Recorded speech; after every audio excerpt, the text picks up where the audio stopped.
যমুনা নদী এটি কেবলমাত্র নাম নয়, এ যেন হাজারো জীবনের ভাগ্যরেখা। এই নদীর বুক চিরে ঢেউয়ের ফাঁকে ফাঁকে জন্ম নিয়েছে এক জনপদ, কুদালধোয়াচর। না ওটা ওই মন্ডলপাড়া। খালি পায়ে কেন? এমনি যে ঠান্ডা। হ্যাঁ না কাজে না, আমার বাসা কি বাবা, ঠান্ডা লাগে না তোমার? হ্যাঁ কি খাচ্ছ? মুড়ি? বাবা রে বাবা, এনকে আপনাকে আগুন তাকাইতেছেন? আরে তো কাশ্যের খড়ি, তাই না? জলগুলোতে বেশিরভাগ কাশ্যেরই ব্যবহার হয়। চারিদিকে ঘন কুয়াশায় মোড়ানো, চলছে পৌষ মাস, আর তার জন্যই চুলার পাড়ে বসে সকলেই আগুন তাপিয়ে নিচ্ছিল নিজেকে একটু উষ্ণ রাখার জন্য। খরস্রোতা যমুনা নদীর একটি দ্বীপ বলা চলে, যেখানে বেশিরভাগ ঘরগুলো হচ্ছে কাশ্যা কিংবা শোলা দিয়ে নির্মিত। আর একটি বাড়ির ভেতরে প্রবেশ করলাম, দেখুন আসলে কতটা সাদামাটা তাদের জীবনযাপন। এগুলো হচ্ছে কাশ্যা দিয়ে নির্মিত, আর তার পাশেই রয়েছে নিজেদের একটা বেশ কয়েকটা গবাদি পশু অর্থাৎ গরু রাখা রয়েছে। আর এটা হচ্ছে বাঁই বলে, যেটা খাঁচা বা বাঁই, এগুলো দিয়ে ঘাস বা নিত্য প্রয়োজনীয় জিনিসগুলো নিয়ে আসে। আরও সামনে যাওয়ার চেষ্টা করি।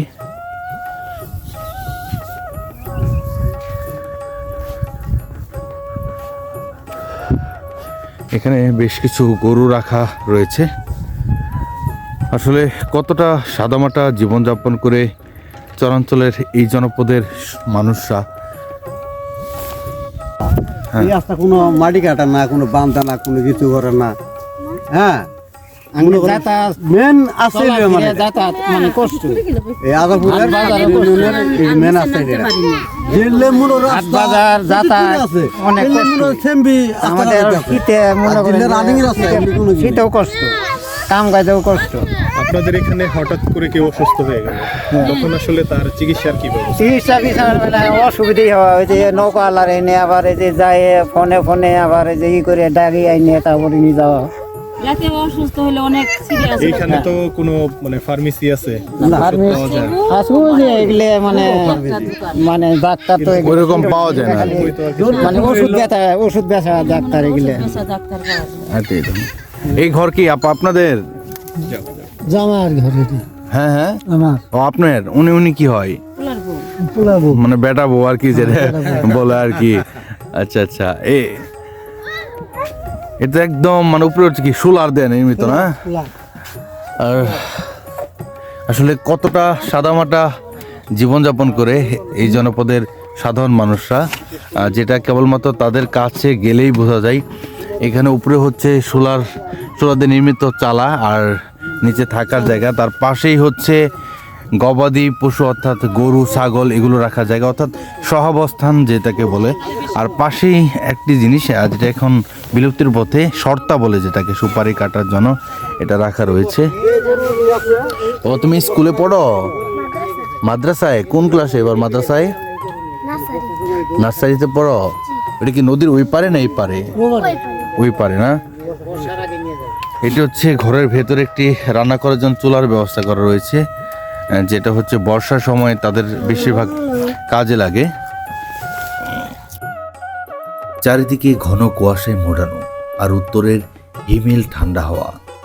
পালিত গবাদি পশুগুলো প্রচণ্ড শীতের কারণে একদম জরাজীর্ণ হয়ে দাঁড়িয়ে রয়েছে, যদিও তাদের উপরে দেওয়া হয়েছে পাটের সালা এবং কি পুরাতন কাপড়, তারপরও শীতে মানছে না। শত প্রতিকূলতার মধ্য দিয়েও চরাঞ্চলের সাধারণ মানুষরা দিনের পর দিন পার করে নিচ্ছে, তারা হতাশ হয় না। ভাই কি ঘাস কাটে নিয়ে আসতেছেন? মানে আপনার গরুর জন্য? আমার শ্বশুর রয়েছে। আপনার শ্বশুর হয়? আচ্ছা আচ্ছা, মানে এটা কি কি ঘাস মূলত? আপনার কেলা গাছ। কেলনা ঘাস, মানে একদম ওই সাইড থেকে ক্ষেতের ভিতর থেকে নিয়ে আসলাম। আপনার গরু কয়টা? দুইটা গরু না? আচ্ছা ঠিক আছে, স্যার আপনার কষ্ট হচ্ছে, যান।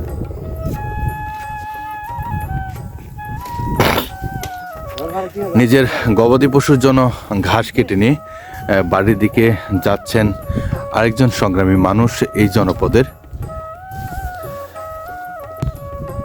চরের বাড়ির খোলামেলা রান্নাঘর, রান্নার উপকরণও একদম সাদামাটা। এই মানুষগুলো রান্নার কাজে ব্যবহার করে বিভিন্ন ধরনের খড়ি। অনেক সময় চোরের মানুষ খড়ির পাশাপাশি শুকনো গোবরও ব্যবহার করে চুলা জ্বালানোর কাজে। এই পরিবারটি রান্না হয় এই মাটির চুলায়। আমরা যদি একটু দেখানোর চেষ্টা করি, এখানে রান্না হয়েছে ছোট মাছ, আর এটা হয়তো ভাত। সকালের খাবারের সময় শেষ হয়েছে, তাই তো চোরের এই বাড়িঘরগুলোতে খাওয়া দাওয়ার ব্যস্ততা অনেকটাই কমে গেছে। আমরা যদি একটু মামুন, তুমি স্কুলে পড়ো? বাড়িঘরগুলোর ওইদিকে তুমি স্কুলে পড়ো? কোন ক্লাসে পড়ো এবার? পান খাইছো সকালবেলায়? শীতে ক্লাস 4-এ। কোন স্কুলে? মানিক স্কুল। আচ্ছা আচ্ছা, প্রতিদিন যাও স্কুলে? জি আজকে কি বন্ধ স্কুল? জি। এই যে তোমার বর্ষার সময়, বৃষ্টির সময়, তোমার ওই স্কুলটা কি নদীর ওই পারে না এই পারে? ওই পারে ওই পারে। ওই পারে। যাইতে কষ্ট হয় না? যে বৃষ্টি আসে আবার পানি বেশি থাকে, জি কষ্ট হয় না? জি স্কুলে কি নৌকা দিয়ে যাও? জি সাঁতার জানো? জি। সব দিক দিয়ে আমরা আসলে কোনো দিক এই দিয়ে জনপদের আমরা সুখী নাই। সাধারণ মানুষরা কতটা সাদামাটা জীবনযাপন করে। এখন পৌষ মাসের শীত, একদম পৌষ মাসের শেষের দিকে, প্রচুর ঠান্ডা এই সাইডে। গ্রামীণ সাধারণ মানুষরা ব্যস্ত তাদের কাজে নিয়ে। এখানে মেনলি শোলা আর হচ্ছে কাইসা দিয়ে তাদের বাড়িঘর নির্মাণ করা। এটি একটি রান্নার জায়গা, অর্থাৎ যেটার উপরে কোনো চালা নেই, একদম খোলা আকাশের নিচে রান্নার একটি। এই ঘরটা কার? এই ঘরটা আমার। এটা আপনার ঘর? ওটাই যে ভাঙ্গে পড়ে গেছিল, পরে আবার এই যে এইটা উঠাইলাম। আচ্ছা আচ্ছা। গরিব মানুষ, টাকা পয়সা নাই, কি করবো। এটা হচ্ছে কাকার নাম জানি কি বললেন? আমার নাম দুলাল। দুলাল কাকা। এটা হচ্ছে দুলাল কাকার একদম সাদামাটা একটি ঘর, উপরে এবং বেড়া সব হচ্ছে শোলা দিয়ে নির্মিত। আমরা একটু ঘরের ভেতরে যাওয়ার চেষ্টা করি, আপনারা দেখতে পারবেন ভেতরেও একটা, যেটাকে চৌকি বলে, একটা চৌকি। সেরকম শীতের যে কোনো কম্বল বা আধুনিক কোনো কিছুই একদম নেই। আপনারা একটা জিনিস দেখেন যে এটা হচ্ছে একটা কাঁথা, একটা কাঁথা আর একদম পাতলা কম্বল, যেটা নর্মালি এখন পৌষ মাসে যে শীত, এই শীতে টেকা সম্ভব না। আর সেই সময় দেখেন কতটা সাদামাটা এনে যে দুলাল কাকা এখানে আছেন, এটা তার ঘরেরই। নিচে কোনো তোষকের মতো এরকম কিছু নাই, একদম কাঁথা দিয়ে নির্মিত। আর সেরকম এই পাশে হচ্ছে নিজেদের ছাগল বা গবাদি পশু রাখা জায়গা। অন্ধকারে দেখা যাচ্ছে না, লাইট নেই, সেই জন্যে। আসলে চরাঞ্চলগুলোতে আসলেই দেখা মিলবে যে এই জনপদের সাধারণ মানুষরা কতটা সাদামাটা জীবনযাপন করে, সেটা দেখা মিলবে। এই যে প্রচণ্ড শীত, আপনাদের সন্তান কত? 5 জন নাকি?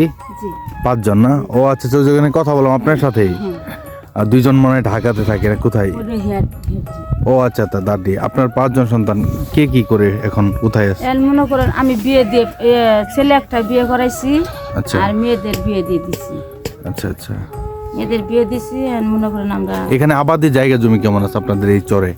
আমাদের জায়গা জমি যা আছে মোটামুটি ভালোই আছে, কিনা বালু পড়ে গেছে গা। আচ্ছা, আমাদের একটা বেশি কিছু মনে হয় ভুট্টাটা ভালো হয় আপনাদের এখানে, তাই না? আচ্ছা আচ্ছা। দৈনন্দিন নিত্য প্রয়োজনীয় কাজের জন্য সাত সকালে বেরিয়ে পড়েছে কোনো এক সংগ্রামী মানুষ। চারিদিকে ঘন কুয়াশায় মোড়ানো থাকলেও নিজের নিত্য প্রয়োজনীয় কাজের জন্য মানুষ বেরিয়ে পড়েছে বসত ভিটা থেকে, আসতে শুরু করছে খেয়া ঘাটের দিকে। ভোরের আলো ফোটার আগেই এখানে শুরু হয় জীবনের লড়াই। চোরের মানুষের ঘুম ভাঙে পাখি ডাকে নয়, ভাঙে শঙ্কা আর অনিশ্চিত ভবিষ্যতের ভার নিয়ে। চরাঞ্চলের মানুষগুলোর এই চরেই জন্ম, এই চরেই তাদের বেড়ে ওঠা, আর এই চরেই প্রতিদিন মৃত্যুর সঙ্গে চোখাচোখি। তবুও বাঁচার অদম্য ইচ্ছা থামে না তাদের। কোদালধোয়া চরের মানুষদের ঘরবাড়ি মূলত সন বা গাইসা কিংবা সোলার বেড়ায় নির্মিত। কোদাল ধোয়ায় যাওয়ার জন্য খেয়া নৌকায় যাত্রীরা উঠে পড়েছে, আর তার জন্যই মাঝি নৌকা ঘুরিয়ে নিচ্ছে। খেয়া নৌকায় আমাদের সহযাত্রী হিসেবে ছিল নদীর ওপারের অর্থাৎ কোদালধোয়া চরের সাধারণ মানুষরা। এখন শীতকাল, আর তার জন্যই খরস্রোতা যমুনা নদী অনেকটাই শান্ত, পানিও অনেকটাই কমে গিয়েছে। যথাসময়ে আমাদের খেয়ানৌকা ছেড়ে দিয়েছে। নদীতে এখন পানি কম থাকলেও কিছু এলাকায় এখনো প্রবল নদী ভাঙনের দেখা মেলে। নদী তীরবর্তী মানুষরা তাদের জীবনকে ভাঙা গড়ার মধ্য দিয়ে এখনো সামনের দিকে চালিয়ে নিচ্ছে। তারা হার মানে না জীবনের কাছে। দীর্ঘ যাত্রা শেষে আমরা পৌঁছে গেলাম কুদালধোয়া খেয়াঘাটে। আর খেয়াঘাটে নৌকা পৌঁছার সাথে সাথেই যাত্রীরা নেমে যাচ্ছেন। খেয়া নৌকা থেকে নামার পরপরই কেউ বা ছুটে চলছেন বসত ভিটার দিকে, আবার কেউ বা আবাদি জমিতে।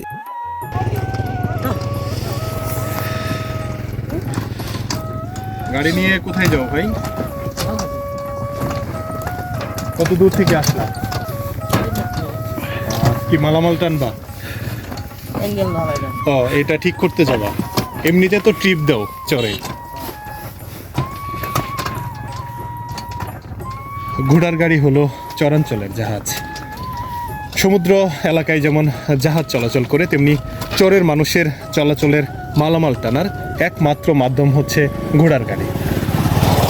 এছাড়াও ইদানিং সময়ে ঘোড়ার গাড়ির পাশাপাশি মোটরসাইকেলের ব্যবহার বেড়েছে। আজ আমরা এসেছি জামালপুর জেলার ইসলামপুর উপজেলার নোয়ারপাড়া ইউনিয়নের কুদালধোয়া চর, যার অবস্থান খরস্রোতা যমুনা নদীর এপারে। আজকে আপনাদের মাঝে তুলে ধরার চেষ্টা করব এই জনপদের মানুষদের জীবনচিত্র, সেই সাথে এই জনপদের রূপ বৈচিত্র্য। কাকা, হাঁটবেন কত দূর? আমার যান বহুত দূর না ভাই, চেঙ্গানিয়া চেঙ্গানিয়া। কতক্ষণ হাঁটতে হবে এখান থেকে? 1 ঘন্টা। 1 ঘন্টা? এই ভাটডালা নিয়ে 1 ঘন্টা হাঁটবেন? যখন বর্ষাকাল তখন তো যাতায়াতটা অনেক সহজ হয়। হ্যাঁ, তো নৌকা যায় কাছে জায়গা। এখন 1 ঘন্টা হাঁটবেন। আপনার বাড়ি কি ওইখানে? ওখানে চেঙ্গানিয়া। কি নিয়ে আসলেন এগুলো? এই যে মনে হয় তুরি তরকারি নিলাম, বাজার টাজার নিলাম। তরি তরকারি বাজার কয়দিনের বাজার করছেন? এলে ওদের সপ্তাহের। 1 সপ্তাহ। সপ্তাহ পরে আবার আসবেন? হ্যাঁ, সপ্তাহ জানাবো। এমনিতে চরে কেমন আছেন? তোর মনে করেন যদি ভাঙা জায়গা বোঝেন নাই, আহান আমরা মনে করি যে কাম করি, কৃষি কাজ কাম করি। তারপরেও তো আলহামদুলিল্লাহ। কিন্তু যাতায়াতটা অনেক বেশি কষ্ট। কষ্ট হয়। কি হয় আপনার ছেলে ছেলে? মাদ্রাসায় পড়ো তুমি? মাশাআল্লাহ। বাজার করে যাচ্ছে বাড়ির পথে, নেমেছে কুদালধোয়া ঘাটে, যাবে সেই গহীনের এক চর। ঘাট থেকে সেই চরে যেতে হলে হাঁটা দিতে হবে প্রায় 1 ঘন্টার পথ। ঘাট থেকে সেই চরে যেতে হলে হাঁটা দিতে হবে 1 ঘন্টার পথ। এ এক সংগ্রামী জীবন। নদীর এপারে কোনো শিক্ষা প্রতিষ্ঠান না থাকায় শিক্ষা গ্রহণের জন্য শিশুদের যেতে হয় নদীর ওপারে কোনো বিদ্যালয় কিংবা মাদ্রাসায়। কুদালধোয়া চর যমুনা নদীর গহীনের এক দুর্গম জনপদ। হাঁটতে হাঁটতে আমরা প্রবেশ করছি কুদালধোয়া চরের জনপদ। সামনে দেখতে পাচ্ছেন এই জনপদের বসতি। আমরা যাব বসতি বাড়ির ভেতরে এবং আপনাদেরকে দেখাবো দুর্গম এই চরে কিভাবে টিকে আছে এই গহীন চরের মানুষ। কুদালধোয়া চরের বসত ভিটা দেখে মনে হচ্ছে 80 কিংবা 90 দশকের প্রতিচ্ছবি। নদী তীরবর্তী দুর্গম চরাঞ্চলের মানুষরা একদম সাদামাটা। তাদের মনে নেই কোনো হিংসা, নেই কোনো অহংকার। চর কুদালধোয়া এমন একটি জনপদ যেটিতে আসলে নেই কোনো নাগরিক সুবিধা। আমরা কথা বলবো চরের মানুষের সাথে, শুনবো তাদের নিজেদের মুখ থেকে। আসসালামু আলাইকুম। ওয়ালাইকুম সালাম। ভাইজান, ভালো আছেন? আলহামদুলিল্লাহ। শীত মনে হয় অনেক বেশি। অনেক অনেক অনেক শীত। এই শীতে আসলে চরের মানুষেরা কেমন আছে?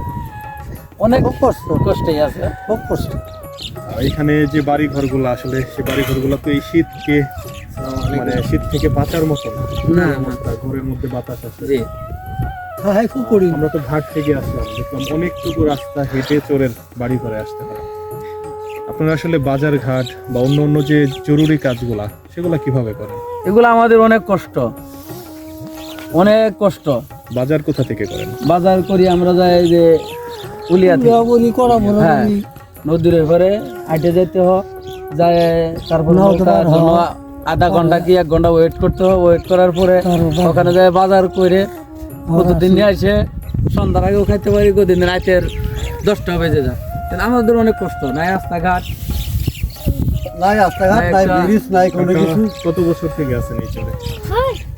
মেলা বছর এই সব মেলা বছর হইল বড় থেকে সর ওরাত করতে আচ্ছা, এ পর্যন্ত বাড়িঘর ভাঙছেন তো অনেকবার। হ্যাঁ মেলা বহুত ভাঙছি ভাঙছেন তো ঘুরে খাইছি এই যে প্রতিবার যখন বাড়িঘর ভাঙেন তখন তো একটা আর্থিক ক্ষতি হয়, ক্ষতি ক্ষতি এই সারে কিছু ক্ষতিগুলা নাই। কিভাবে পোষণ করেন?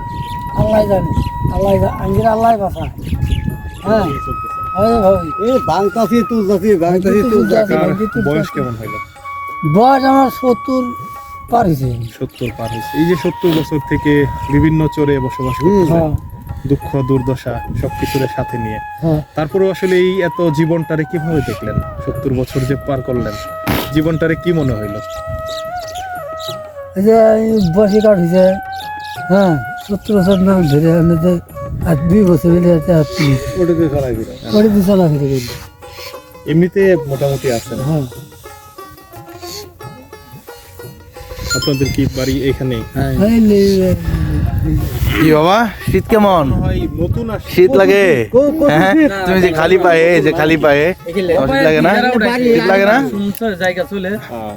মনার পরে আসে পরে যারা নদী তীরবর্তী চরের মানুষরা নির্ঘুম রাত কাটায় নদী ভাঙন ও প্রাকৃতিক দুর্যোগের ভয়ে। তবুও তারা হার মানে না। সকালে সূর্য উকি দেওয়ার সাথে সাথেই জীবন যুদ্ধে নেমে পড়ে। ঘর আমার ওখানে তারপর এনেছিল কাজ করতেছেন? কি কাজ করতেছেন? এই যে বেড়া ঘর বাঁধতে বেড়া টেরা দিতেছেন আর কি। তো আপনাদের যে এই যে বাচ্চা কাচ্চারা আসলে পড়াশোনা করতে পারে না ওইভাবে, হ্যাঁ পড়াশোনা ঠান্ডা এটার জন্য কি আপনাদের অভিভাবক হিসেবে দুঃখ হয় না যে আমার বাচ্চা পড়তে হয় না কই কি? এই যে মাইয়া গেল সকালবেলা ঠান্ডা 7টা বাজে গেল গা স্কুলে। একবারে আরেকবারে লাগে। আপনার ছেলে মেয়ে কয়জন? ছেলে মেয়ে মাশাআল্লাহ দিলে 5 জন। সবাই কি স্কুলে যায়? সবাই স্কুলে যায়। আর কোথায় পড়াশোনা করে? কেউ ওই যে উলিয়া করে, কেউ ওই যে আমভদ্রা যায় করে। আচ্ছা আচ্ছা, তার মানে নদী পার হয়ে পার হয়ে যায়। পার হয়ে যাওয়া লাগে। যদি আপনাদের এই পাশটাতে এই পাশে একটা একটা স্কুল স্কুল থাকতো মাদ্রাসা থাকলে অনেক তো ভালো ভালো ছিল। হতো। ভালো হইতো। আমরা অবশ্যই কর্তৃপক্ষের দৃষ্টি আকর্ষণ করব। দুর্গম এই চরগুলোতে অসংখ্য ছেলে মেয়ে রয়েছে যারা শিক্ষার আলো থেকে বঞ্চিত। তাদের জন্য স্থানীয় পর্যায়ে যদি কোনো শিক্ষার ব্যবস্থা করা যায় তাহলে উপকৃত হবে দুর্গম এই চরের মানুষজন। আপনার ছেলে মেয়ে কয়জন? আমার ছেলে মেয়ে 3 জন। 3 জন। পড়াশোনা করে সবাই? মাইয়াটা কোটাপুর আইডি স্কুলে ভর্তি করে দিয়েছি, স্কুলে গেল।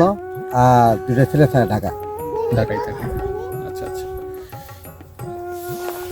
এগিয়ে যাচ্ছি, এখানে আরেকজন কাশিয়া দিয়ে বেড়া নির্মিত করছে। আমরা তার সাথে গিয়ে কথা বলার চেষ্টা করব। চরে তৈরি হচ্ছে একটি ঘরের বেড়া, যার উপকরণ হচ্ছে শুলা আর কাইসা। এই শুলা আর কাইসা দ্বারা তৈরিকৃত বেড়াতেই থাকবে চরের মানুষজন। নানা ধরনের দুর্যোগ আর অসুবিধাকে সঙ্গী করে এই মানুষগুলো টিকে আছে বছরের পর বছর। আমরা যতটুকু শুনলাম কাকার মুখে, এখানে মজুরি হচ্ছে 400 থেকে 500 টাকা। বর্তমান যুগে 400 টাকা মজুরিতে একটা মানুষের সংসার কিভাবে চলে তা আসলে আমরা দিতে পারি না। তবুও চোরের এই সাদামাটা মানুষগুলো অন্য অন্য কাজের পাশাপাশি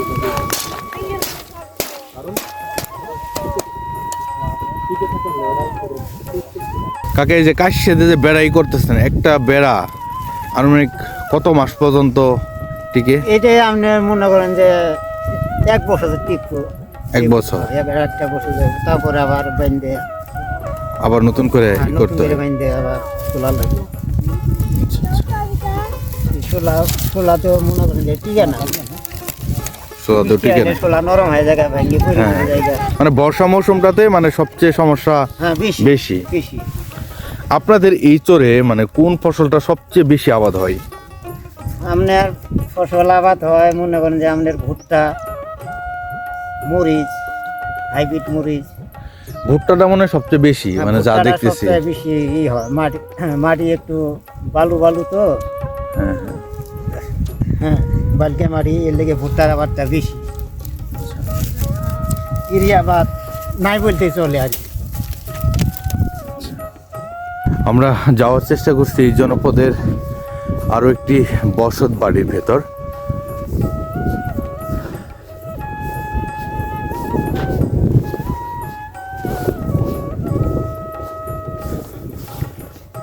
আমরা ওপাশে আপনাদের দেখিয়েছি চরের দুর্গম কিছু বাড়িঘর।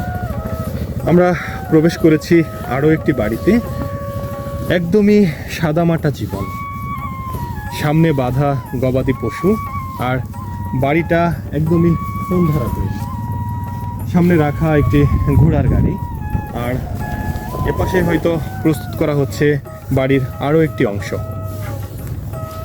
দুর্গম চরের বাড়ি, নেই কোনো সুযোগ সুবিধা, বাড়ির চারপাশে নেই বড় কোনো গাছের অস্তিত্ব। একবার চিন্তা করুন, যখন তীব্র গরম পড়ে তখন এই মানুষগুলো কিভাবে টিকে থাকে এই চরের বাড়িতে। এই মানুষগুলো রান্নার কাজে ব্যবহার করে পাটখড়ি সহ বিভিন্ন ধরনের খড়ি, সামনে স্তূপ করে রাখা খড়ি, আর এ পাশে চরের এই বাড়ির রান্না করার জন্য রয়েছে বিভিন্ন ধরনের আটি। এটা কি পান খাইছো কে তুমি? তোমার ঠোঁটটা কি করছো বলো? ঠোঁটে তো পুরো একদম দেখি একদম লাল করে ফেলছো পান খায়। দিনে কয়টা পান খাও? দূরে 2টা। তো এই তুমি পান খাও না, ওকে তোমার ভাই? এটি তোমাদের বাড়ি তাই না? তোমার আব্বু কি করে? এত কাম করে। ঘোড়া গাড়ি কি তোমাদেরই? আচ্ছা, গরু কি 2টা তোমাদের নাকি? এখানে কি সুবিধাটা হইলে আপনাদের আর একটু ভালো থাকতো এই এলাকাটা? রাস্তাঘাট রাস্তাঘাট ভালো হইলে এদিকে তো শিক্ষার ব্যবস্থা ওইভাবে নাই, খুব সামান্য আর কি। স্কুল আছে? কোন স্কুল আছে? আছে, সামনে একটা স্কুল আছে। আচ্ছা আচ্ছা। আমরা যেটি শুনছিলাম, ভাই এসেছে শ্বশুর বাড়ি, আপনার বাড়ি তো ওই পাশে। আচ্ছা, এলাকার জামাইয়ের মুখে শুনছিলাম এই এলাকা কতটা অবহেলিত। ভাই যেটি বলছিল, শিক্ষা প্রতিষ্ঠান আর রাস্তাঘাট হলে চোরের এই মানুষেরা আরেকটু ভালো থাকতো। এখন কি ঘাটে যাবেন? ঘাটে যে নৌকা, নৌকার জন্য আবার বসে থাকতে হয় অনেকক্ষণ। আপনার বাড়ি তো এই পাশেই। জি। এখানে আসলে একটা মানুষ হঠাৎ করে অসুস্থ হয়ে গেলে তখন আসলে উপায়টা কি হয়? এখানে হঠাৎ করে অসুস্থ হয়ে গেলে তার মানে সে মরতেও পারে না, বাঁচতেও পারে না, বুঝতে পেরেছেন? মানে সহজে ডাক্তার মানে মানে তাৎক্ষণিক নেওয়া যায় না আর কি, নৌকার আবার রাখাও যায় না। দিনে হলে তো একটা উপায় বের করা যায়, কিন্তু হঠাৎ করে মাঝরাতে অসুস্থ হয়ে গেল, প্রাথমিক তখন তো চিকিৎসা আসলে ছাড়া আর কোনো উপায় নেই। কোনো উপায় নাই। আপনাদের এখানে কি বিভিন্ন এনজিও গুলা কাজ করে স্বাস্থ্য সেবা নিয়ে? সেরকমও করে না। এগুলো কি ভাই? তিল? আচ্ছা আচ্ছা। নিজের ক্ষেতের উৎপাদিত তিলের বোঝা নিয়ে বাড়ির দিকে যাচ্ছে কৃষক। এই যে প্রচন্ড শীত, আপনাদের সন্তান কই? 5 জন নাকি? 5 জন না? ও আচ্ছা, তো যেখানে কথা বললাম আপনার সাথেই, আর 2 জন মনে হয় ঢাকাতে থাকে না, কোথায়? ও আচ্ছা, তা দাদি। আপনার 5 জন সন্তান কে কি করে এখন, কোথায় আছে? মনে করেন আমি বিয়ে দিয়ে ছেলে একটা বিয়ে করাইছি, আচ্ছা আর মেয়েদের বিয়ে দিয়ে দিচ্ছি। আচ্ছা আচ্ছা। মেয়েদের বিয়ে দিচ্ছি, আর মনে করেন আমরা এখানে আবাদি জায়গা জমি কেমন আছে আপনাদের এই চরে? আমাদের জায়গা জমি যা আছে মোটামুটি ভালোই আছে, কিনা বালু পড়ে গেছে গা, আচ্ছা, আমাদের একটা বেশি কিছু মনে হয় ভুট্টাটা ভালো হয় আপনাদের এখানে, তাই না? আচ্ছা আচ্ছা। তাই এখানে আপনাদের আবাদি জায়গা জমি তো আছে, তাই না?